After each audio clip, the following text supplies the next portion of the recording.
Good morning, YouTube. All right, we're feeling kind of French again, and so we have to have a classic, right? I'm going to show you how to make a perfect, delicate, tender French-style omelet. Okay, we're going to Americanize it a little bit, but it is so good. Inexpensive, easy to do once you've mastered a couple little tricks. Absolutely delicious. All right, let's cook, y'all. We've got a bone to feed.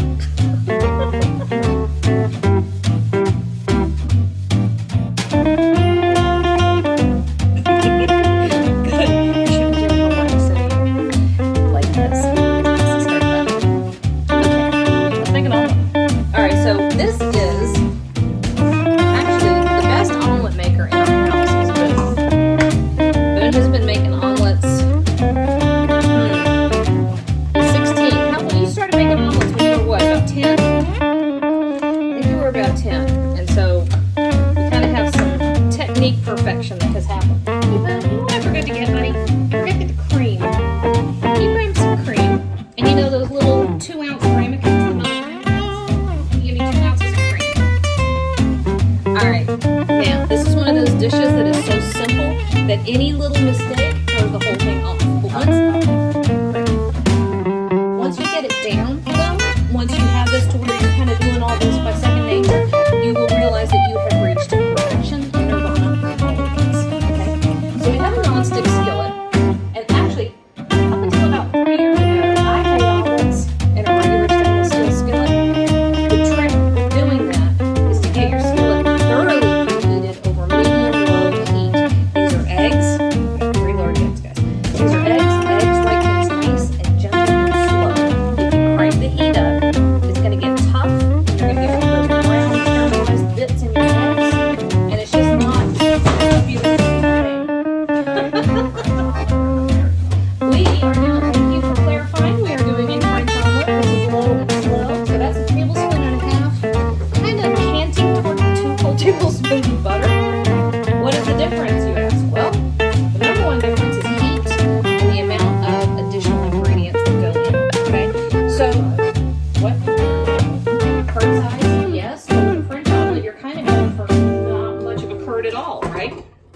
French scrambled eggs, on the other hand, have a tiny curd size, whereas American scrambled eggs have larger curd. Now I have to shoot videos on all that, but thanks. We will, don't worry. I think eggs are amazing. It's a superfood. They're dirt cheap, great for a budget, terrifically nutritious. Winner, eggs, yes. Okay, now so. A lot of that butter. All right, so 2 tablespoons of butter. Also, we're Southerners, we use salted butter. French, unsalted, and then they will add some seasoning. So, you know, find your happy place. As far as the amount of butter and salted butter, the chemistry is not enough to make any difference whatsoever at this point. Speaking of salt, here it is. Okay. So, I have 3 large eggs, and you notice I have this giant bowl. I'm going to add my 2 tablespoons of cream. Why do I have this much real estate, you ask? Well, because you want to get air into these eggs. So I'm just going to pop them. So I'm just punching the yolks. And then I'm right-handed. I'm going to have to, okay. So I'm actually turning the bowl on its side. You know what, Boone? Come over here. Because I'm right-handed, we need to flip stuff around. Hang on, I want y'all to see this. All right, we got it? Okay, so I like to tilt my bowl up this way so that my whisk can move fully. And one thing you really can't do, especially if you're whisking by hand, is overbeat the eggs. I don't remember where I heard this, but somewhere I heard, and it may have been America's Test Kitchen because this sounds like something that they do. I read somewhere that if you're using a fork, it actually takes 80 turns of your fork to fully incorporate. I was going to say don't overdevelop the gluten, but... You've heard me preaching that too much. All right, there's no gluten involved. Eggs don't have gluten. This is protein and fat. Okay, so you see how we're starting to get some foam? Foam is a beautiful thing. All right, we're coming over here and talking about foam, which apparently we are. See how our butter has melted and has become foamy? We're gonna give it a swirl to make sure our edges get some butter. And then now that we've got foam in the pan and foam in our bowl, here we go. All right. I am quickly gonna give this half a teaspoon of kosher salt, okay? And then we're just gonna leave it. Don't you want to? Isn't there like where you stir it right away? You can. Okay, I know what you're talking about. All right, Boone yes, Boone is actually talking about another technique which is equally as valid, y'all, okay? Boone's way works too. What he's talking about is you immediately stir a bit. You see how you have curd developing here? That's fine. Kind of what you're doing. You come the other way. You're nice and slow. Pretend that eggs are like a little fluffy bunny.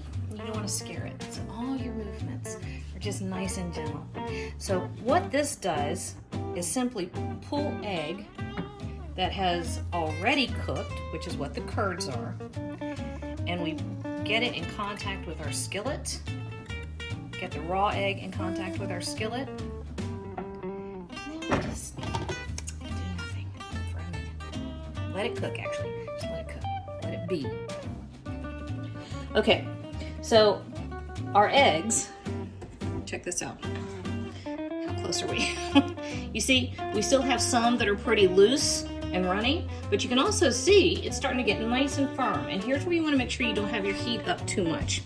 All right, a couple things. Another difference with a French omelet versus an American omelet. The French will use a little cheese, right? Not all the cheese. Americans will load an omelet up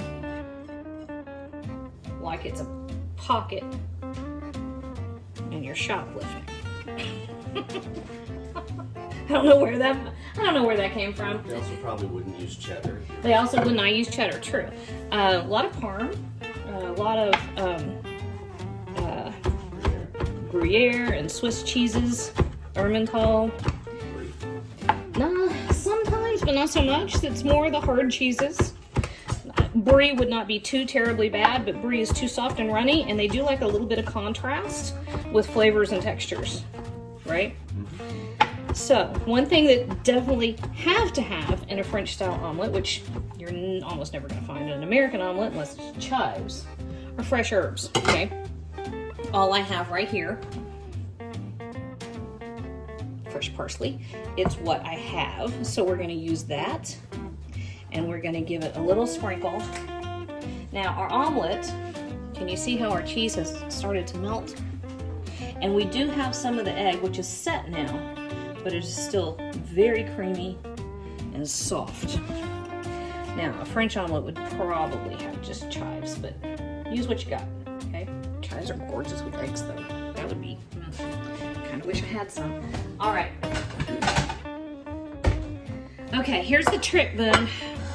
This is the tricky part. Let me see if I can do this. It's been a while since I've done this. I did it every day when I got back from France. So what you do is kind of make sure your omelet has not attached itself to the pan anywhere. And then we've got a sticky spot there. And then what you want to do is say a quick prayer. Woo!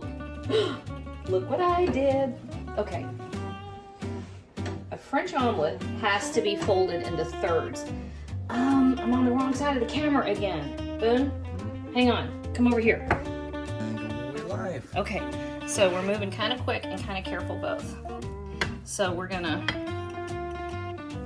slide him. I don't want to end up with scrambled eggs, but if you do, it's less for you to worry about. That's true. Okay, you see where I've got the lip of that skillet right there? Okay, well, don't pretend that's not here. But I got the lip of the skillet, and that's what's gonna give us our final little fold. Oh my gosh. Boom. Boom. Look what I did. Perfect little French omelet. Cheddar cheese. With cheddar and I used all my parsley up. But there, y'all, that's how you make a perfect little French omelet. You put a salad with that, and you are golden. Oh my God, it's the best. Get a big bunch of mixed greens, do a little olive oil, a little good balsamic vinegar, salt and pepper, and you will be in Paris. I promise.